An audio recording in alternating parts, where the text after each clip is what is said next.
बढ़ाएं तो किस आधार पे बढ़ाएंगे? क्या कार्य क्या है आपने? भाई 70 साल में जो कांग्रेस नहीं कर पाई महंगाई, आपने 7 साल में 8 साल में करके दिखा दी। सिलेंडर देख लो, हर चीज देख लो। आप एक 5 किलो अनाज बांटने की वजह से आप उसमें इतना बड़ा फोटो, इतने का अनाज नहीं, इतना बड़ा फोटो छाप देते हैं उसमें। किसान भाई, जो अनाज, जो खाद का कट्टा मिलता था वो पहले 50 किलो का मिलता था। इन्होंने क्या किया, कट्टे को पहले 45 किलो का किया, उसके बाद धीरे धीरे करके 40 किलो का कर दिया। तो किसान पे प्रहार नहीं हो तो क्या हो रहा है? कि मोदी जी का क्या है, मोदी जी ने जब से मोदी जी सत्ता में आए हैं सन 2014 से सिर्फ जुमलेबाजी करे जा रहे हैं। हर बात को सिर्फ बहुत बड़ी करके बता रहे हैं कि देश में मीडिया दिखाती है कि देश के अंदर देश बहुत खुशहाल है और बहुत तरक्की के रास्ते पे चल रहा है, लेकिन सारे अंदर से देखे जाए सारे दावे खोखले नजर आते हैं। 2024 लोकसभा चुनावों की सुगबुगाहट के साथ चुनावों की तैयारियां भी शुरू हो चुकी हैं। हर राजनीतिक पार्टी अपने अपने वोटरों में पैठ बनाने के लिए पहुंच रही है। इसी क्रम में बात चाहे सत्ताधारी भारतीय जनता पार्टी की करी जाए या फिर इंडी गठबंधन की करी जाए, तो सत्ताधारी पार्टी भारतीय जनता पार्टी का साफ तौर पर कहना है कि अल्पसंख्यकों को साथ लेकर चला जाए, सबका साथ सबका विकास। तो वहीं इंडी गठबंधन के जो अगुवाई कर रहे हैं अखिलेश यादव, उनका पीडीए का मुद्दा भी चर्चाओं में है। ऐसे में अल्पसंख्यक वर्ग क्या कह रहा है, किस मुद्दे पर वो मतदान करेगा, इसी को जानने के लिए हम धरातल पर मौजूद हैं। यहाँ अल्पसंख्यक वर्ग के लोग हमारे साथ मौजूद हैं, उनसे जानेंगे कि किस मुद्दे पर वोट करेंगे, क्या सरकार ने दिया और क्या कमी रह गई। नाम जानना चाहेंगे सर? शहजाद कुरैशी। शहजाद जी, अब लोकसभा चुनाव आ रहा है 24, किस मुद्दे पर मतदान करेंगे? अल्पसंख्यक वर्ग से आप आते हैं तो किस मुद्दे पर करेंगे, क्या मिला क्या रह गया? देखिए, सबसे पहले तो मैं बताना चाहता हूँ, इंडिया गठबंधन को हम जिताएंगे, क्योंकि जब से 2014 से भाजपा सरकार सत्ता में आई है, 2014 से पहले देश पे जो कर्जा था वो कुल 55 लाख करोड़ रुपया था। आज के दिनांक में यदि देखा जाए तो दस्तावेजों में ही आपको दिख जाएगा 161 लाख करोड़ रुपए का कर्जा भारत पे है, भारत सरकार पे है।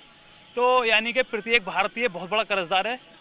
तो हम ऐसी सरकार चुनेंगे जो देश का कर्जा उतारे और गरीब मजदूर की आय जो है दुगनी करे, और ठीक है, और शिक्षा चिकित्सा बेहतर चलाए। आज देश की शिक्षा और चिकित्सा बहुत ही जीरो लेवल पर है। हम बात करते हैं आयुष्मान कार्ड की। अभी जो हमारे लोकसभा के प्रत्याशी हैं भानु प्रताप जी, उन्होंने बताया, इस विषय में हमें जानकारी दी कि 3 लाख की संख्या में एक ही व्यक्ति के नाम से रजिस्टर्ड है, एक ही नंबर है, एक ही संख्या है आयुष्मान कार्ड की। तो इसमें बहुत बड़ा घोटाला है। तो ऐसी सरकार से हम बचेंगे। हम चाहेंगे गठबंधन की, इंडिया गठबंधन की सरकार आए और शिक्षा मिले, स्वास्थ्य बेहतर हो, इसी पर वोट करेंगे। अच्छा, प्रधानमंत्री जी का कहना है कि मदरसे में सिर्फ अरबी और फारसी ना पढ़ें, अब इंग्लिश तालीम भी दी जाए, कंप्यूटर एजुकेशन भी करी जाए, तो जाहिर तौर पर अल्पसंख्यकों को बढ़ावा दे रहे हैं। क्या कहना है सर?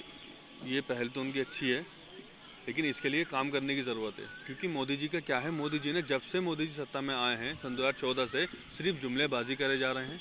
हर बात को सिर्फ बहुत बड़ी करके बता रहे हैं कि देश में मीडिया दिखाती है कि देश के अंदर देश बहुत खुशहाल है और बहुत तरक्की के रास्ते पे चल रहा है, लेकिन सारे अंदर से देखे जाए सारे दावे खोखले नज़र आते हैं।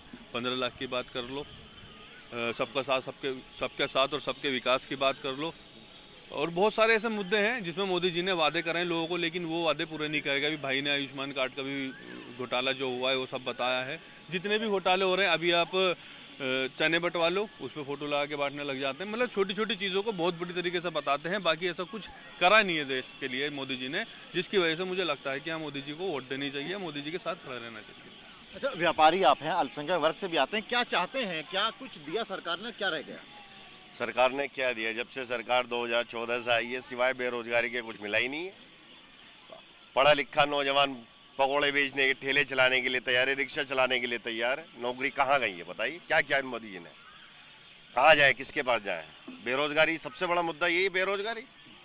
इसमें क्या कहें बताइए? तो सरकार से मतलब कंपैरिजन अगर करें, अब एनडीए की सरकार चल रही, पीछे कांग्रेस की सरकार रही, तो मोदी जी तो कह रहे हैं कि तीसरे बार वो कार्यकाल अपना बढ़ाएंगे, बहुत कुछ किया है, क्या नहीं बढ़ाए तो किस आधार पे बढ़ाएंगे? क्या कार्य क्या है आपने?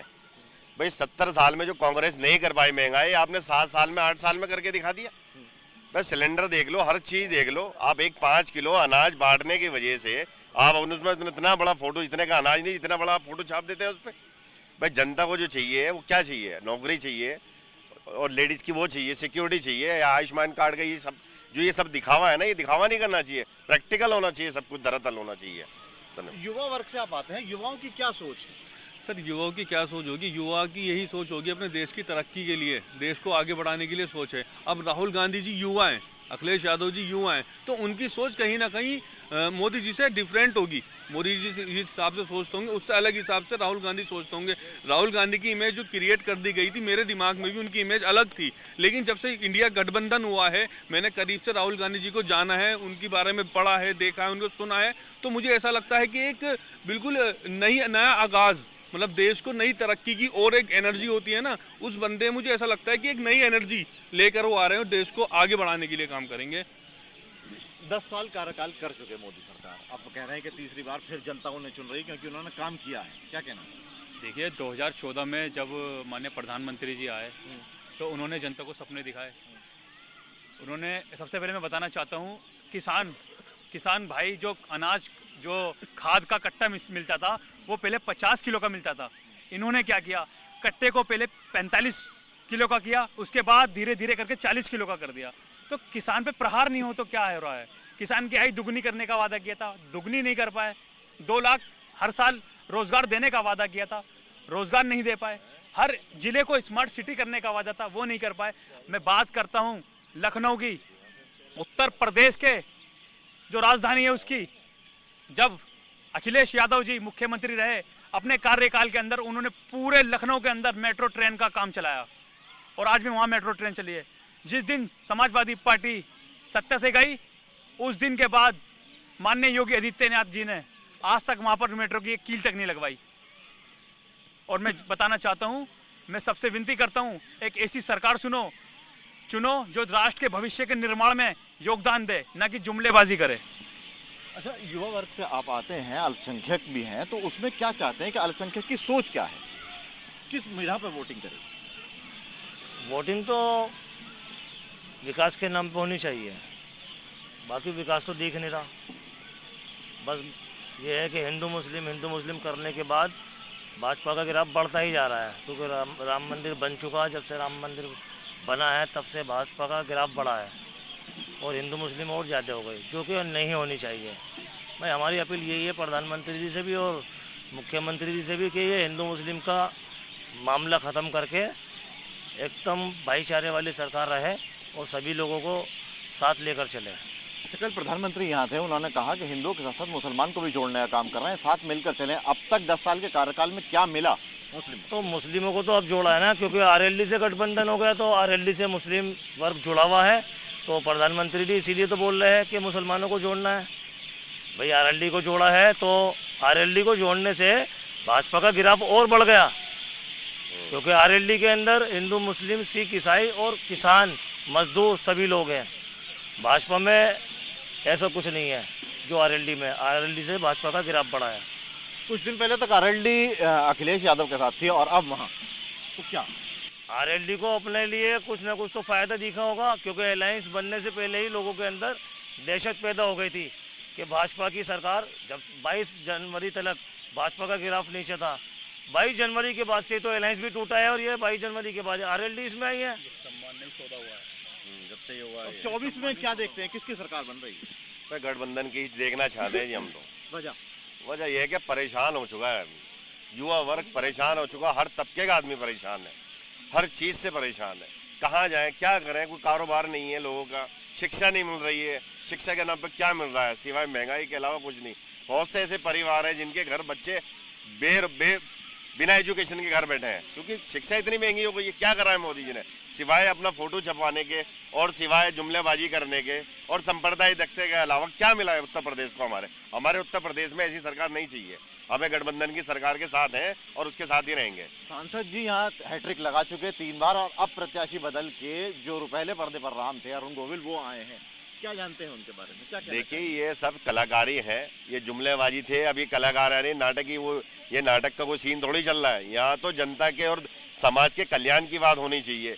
ये आप किसी भी टीवी सीरियल के ला करके जी राम थे तो क्या असलियत में थोड़ी है? भाई कार्य करिए ना, प्रैक्टिकल बनिए, लोगों को भला करिए, लोगों को एजुकेशन दीजिए, रोजगार दीजिए, तो सारा लोग अपना आप देंगे आपको वोट। आप सांप्रदायिकता दे रहे हैं, आप बेरोजगारी दे रहे हैं, इसमें क्या आपको क्या कामयाबी मिलेगी? हम गठबंधन के साथ है, ये गठबंधन को ही देंगे वोट।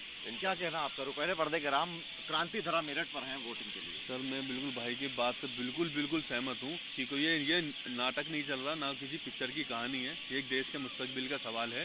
जिसके अंदर क्या है देश के बारे में सोच के इंसान को वोट करनी चाहिए, क्योंकि जो भगवान राम की भूमिका उन्होंने निभा ली, लेकिन अब फिलहाल वो अपनी करंट सिचुएशन में कर क्या रहे हैं। करंट सिचुएशन में वो अपनी ऐशो आराम की ज़िंदगी जी रहे थे, वो कोई संघर्षवादी नहीं है, ना संघर्ष के आदी हैं।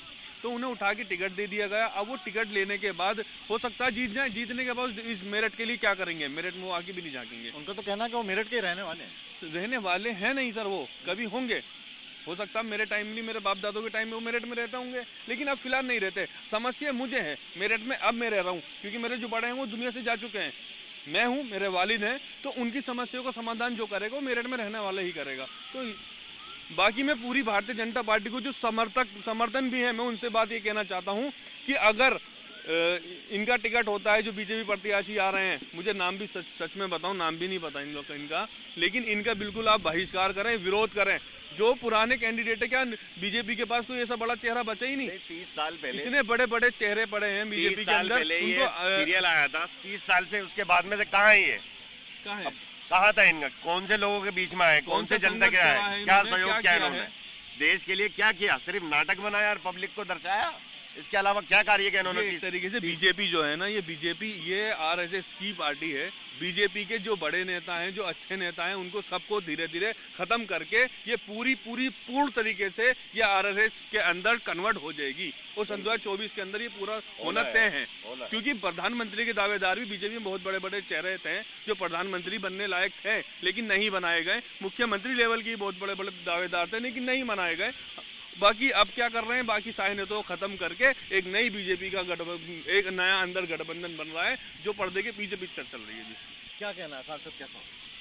सांसद वही हो जो गरीब मजदूर, युवा, नौजवान, किसान का साथ चले, कंधे से कंधा मिलाकर चले। बताना चाहता हूँ, अभी छात्रों ने बहिष्कार करा, बहुत अधिक मात्रा में छात्र बीजेपी का बहिष्कार कर रहे हैं। क्यों? क्योंकि एक एग्ज़ाम की तैयारी करी, भर्ती की तैयारी करी, पता लगा पेपर लीक कर दिया।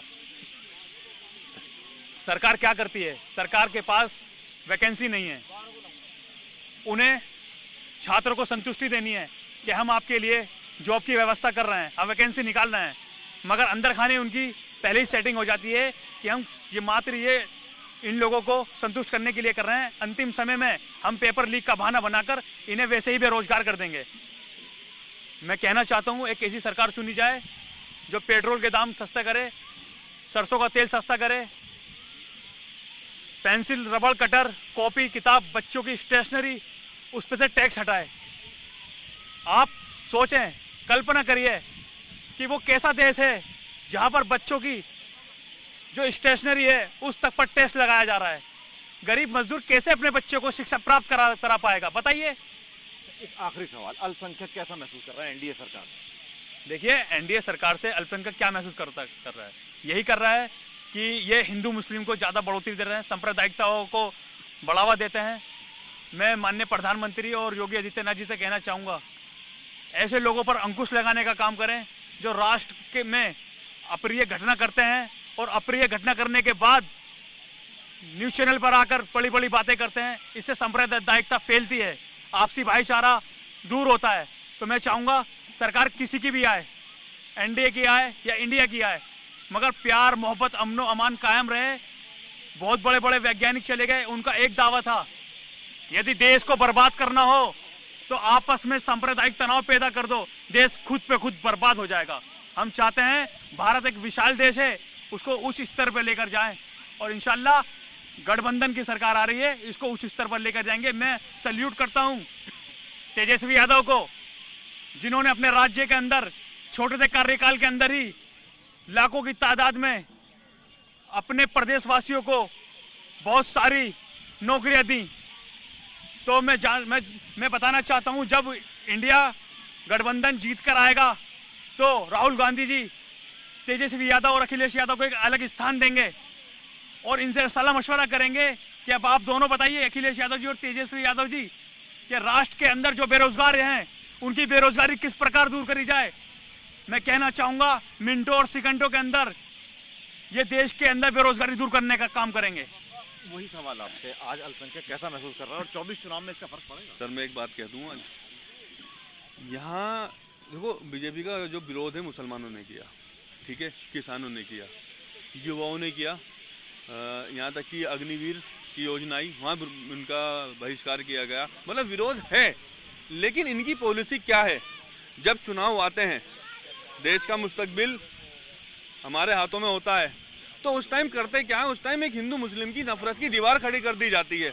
मुझे मेरे हिंदू भाई से कोई परेशानी नहीं है, ना ही मुझसे कोई किसी हिंदू भाई को कोई परेशानी है।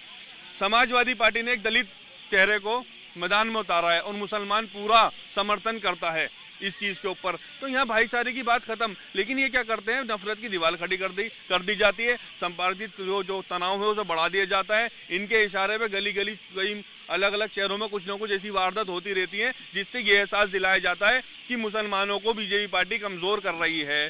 बीजेपी पार्टी मुसलमान, अगर बीजेपी है तो मुसलमानों से खतरा नहीं है हिंदुओं को। इस तरीके का डर, हिंदुओं के दिल में डर और एक सेटिस्फेक्शन डाला जाता है कि ऐसा है कि आप सिर्फ बीजेपी को वोट करें, सारे विरोध खत्म हो जाते हैं। सारे किसान, युवा, बेरोजगार सारे क्या है, ये हिंदू मुस्लिम की राजनीति का शिकार बन जाते हैं और देश की जो कमान है गलत लोगों के हाथों में चली जाती है।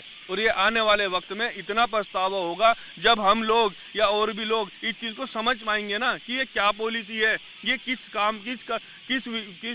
टारगेट को लेकर काम किया जा रहा है। जब तक सब कुछ बर्बाद हो चुका होगा, देश बर्बाद हो चुका होगा, लोग दांतों तले उंगली चबाते रहेंगे। ये बात मेरी आपकी पंजाब केसरी की सारी जनता से मैं कहना चाहूँगा, इस बात को मेरी याद रखना, अगर सही वक्त पे सही डिसीजन नहीं लिया गया।